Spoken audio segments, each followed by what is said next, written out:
Hi everybody, it's Jonna.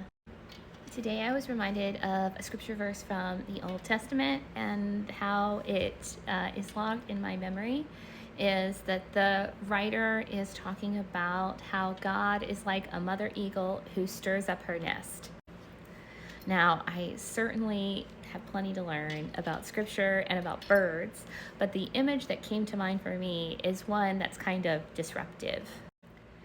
And it makes me think about how healing can be kind of disruptive. If we're trying to make changes in our health, if we're trying to look at things differently, if we're trying to improve our relationships, those changes can be disruptive. The cat is disrupting me a little bit at the moment, too.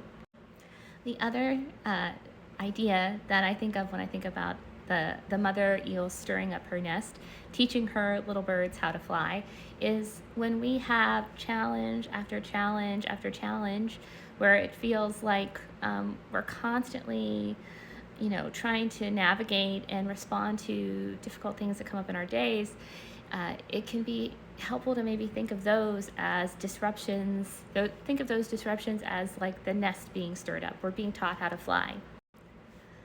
It also brings to mind a passage from, I think it was an Anne Lamott book, where she shared this perspective that when a lot of things are going wrong, perhaps it's a way of our attention being distracted, so that whatever the new thing that's being born into our lives is can do so, kind of peaceably, that our attention is elsewhere while this new thing in our lives is happening.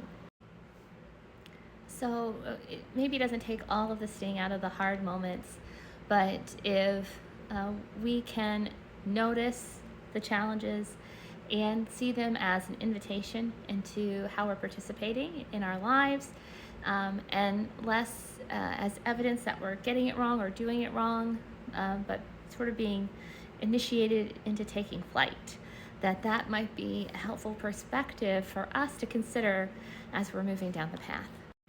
Take care, be kind to yourself, and remember, you got this.